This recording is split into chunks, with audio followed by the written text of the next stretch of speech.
Hello বন্ধুরা, welcome back to my channel Soma Dutta লাইফস্টাইলে তোমাদের অনেক অনেক স্বাগত জানাই। যেহেতু আজ সকাল থেকে খুব মুষলধারে বৃষ্টি হচ্ছে, তো মনটাকে একটু খিচুড়ি খিচুড়ি করে উঠলো। তাই সেই জন্য আমি দেরি না করে চটপট খিচুড়ি বানিয়ে ফেললাম। এটা আমি বানিয়েছি গোবিন্দভোগ চালের খিচুড়ি, আর সঙ্গে ইলিশ মাছ ভাজার কথা ছিল, কিন্তু বাজারে গিয়ে ইলিশ মাছ পাইনি, সেজন্য এই ভাজাগুলো করে দিয়েছি, যেখানে কাঁকরোল ভাজা, আলু ভাজা আর কটা পাঁপড় ভাজা। তো এরপর আমি দেখো গোবিন্দভোগ চাল নিয়ে নিয়েছি। এখানে 250 গ্রামের মতো চাল আছে। এই চালটাকে আমি ভালো করে ফ্রেশ করে ধুয়ে নেব।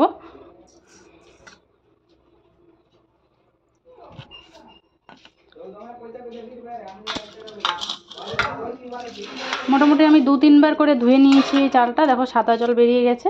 এরপর আমি দেখো ডাল নিয়েছি, এখানে অড়হর ডাল আছে 100 গ্রামের মতো, আর এখানে আমি মুগ ডাল অ্যাড করব। আর দেখো আমি হাঁড়িতে জলও বসিয়ে দিয়েছি, জলটা প্রায় গরম হওয়ার মধ্যেই। এরপর আমি দেখো এখানে মুগ ডাল ভেজে নিচ্ছি। মুগ ডালটা একটু বেশি দিচ্ছি, মুগ ডালটা 150 গ্রামের মতো আছে। তো মুগ ডালটা আমি হালকা করে ভেজে নেব শুকনো খোলায়, বেশি লাল করব না, হালকা একটু লাল হলেই নামিয়ে দেব।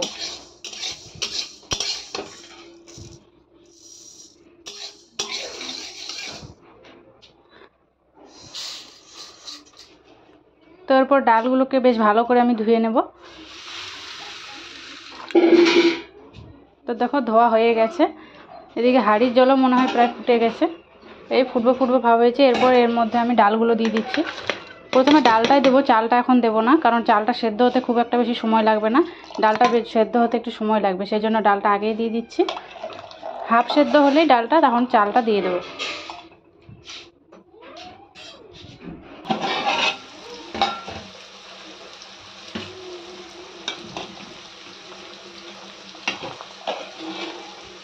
তো এই দেখো মোটামুটি কিন্তু প্রায় আধ সেদ্ধ হয়ে গেছে।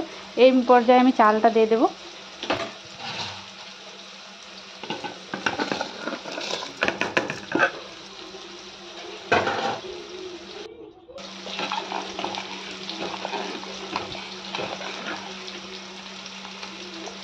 এরপর এগুলো ঢাকা দিয়ে সেদ্ধ করে নেব, আর মাঝে মাঝে নাড়তে হবে, নয়তো লেগে যাওয়ার সম্ভাবনা থাকে নিচে।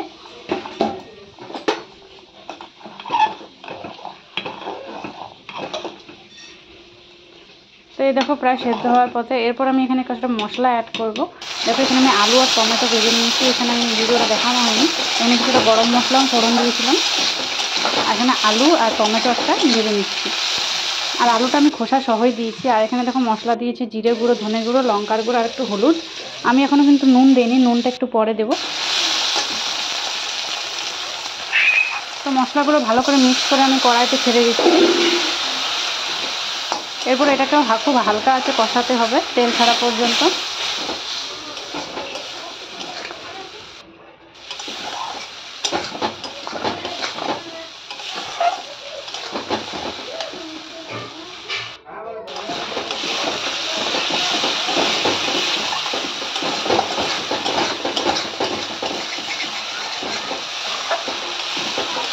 তো মোটামুটি দেখো কষানো হয়ে গেছে। এ পর্যায়ে আমি খিচুড়ির মধ্যে কষানো ইয়েগুলো ঢেলে দিচ্ছি, কষানো মশলাগুলো ঢেলে দিচ্ছি। এরপর ভালো করে নাড়াচাড়া করে নেব। আর এই যে কড়াইতে লেগে আছে দেখছি, ওটা আমি কিছুটা জল দিয়ে ধুয়ে দেবো।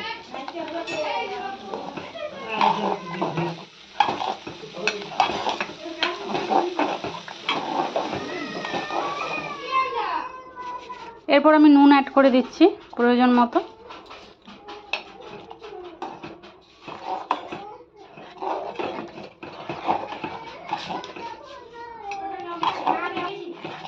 এরপর খিচুড়িটা প্রায় হয়েই আসছে। এরপর আমি খিচুড়িতে ফোড়ন দেব। তো ফোড়নের জন্য দেখো নিয়েছি শুকনো লঙ্কা, তেজপাতা আর 5 ফোড়ন। একটু আদাও দেওয়া যেতে পারে, কিন্তু আমার হাজব্যান্ড আদা খেতে অতটা পছন্দ করে না, সেজন্য আমি দেইনি।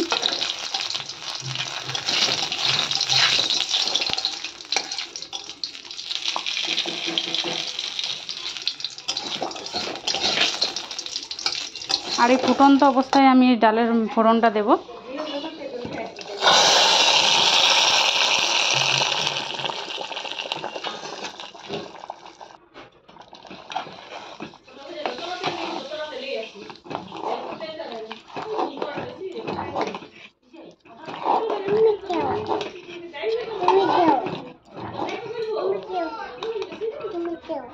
এরপরে তো দেখো সামান্য গরম মশলা নিয়েছি, শাহি গরম মশলা, এটাকে আমি গুলে দিয়ে দিচ্ছি। তোমরা গরম মশলা চাইলে বেটেও দিতে পারো। এরপরে নামানোর মুখে দিয়ে দিচ্ছি ঘি, 2 চামচ পরিমাণ মতো আমি ঘি দেবো। তো এরপর খিচুড়িটা আমি নামিয়ে দেবো। এরপর খিচুড়ির সাথে খাওয়ার জন্য দেখো আমি কড়াইয়ে তেল দিয়ে আমি পাঁপড় ভেজে নিচ্ছি কটা।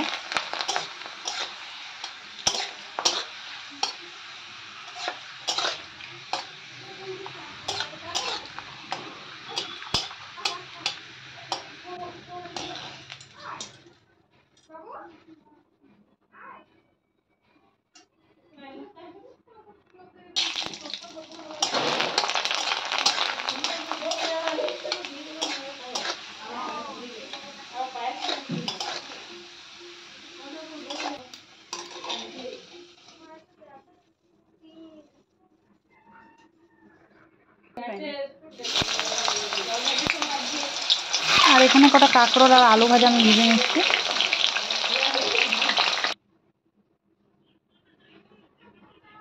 নুন হলুদ দিয়ে ভালো করে ভেজে নেবো লাল লাল করে।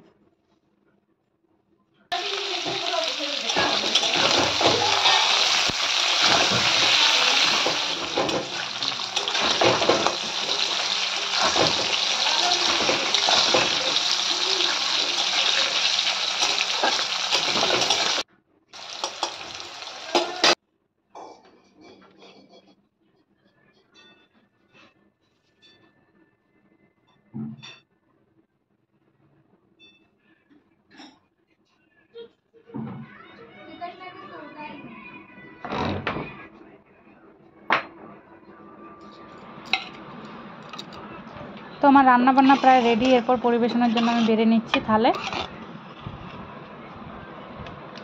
আর এরকম বৃষ্টি ভেজা দুপুরে কিন্তু এই গরম গরম খিচুড়ি খেতে মন্দ লাগে না, বেশ ভালোই লাগে। আর খিচুড়িটা আমি খুব তেল মশলা কম দিয়ে বানিয়েছি, তোমরা দেখতেই পাচ্ছ। আর খেতেও কিন্তু দারুণ লাগবে খেতে।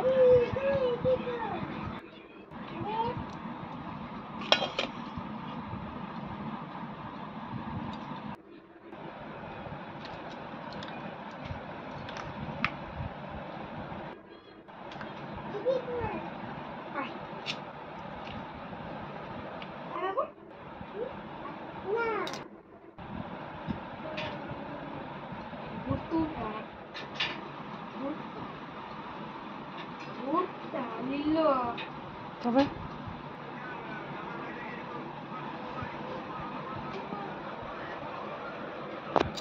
তো আজকে রান্নাবান্না আমার এ পর্যন্তই। যদি ভিডিওটি ভালো লেগে থাকে অবশ্যই একটি লাইক করবেন, এবং যারা আমার চ্যানেলে নতুন আছেন তারা প্লিজ চ্যানেলটিকে সাবস্ক্রাইব করে দেবেন। আজ এই পর্যন্তই, টাটা।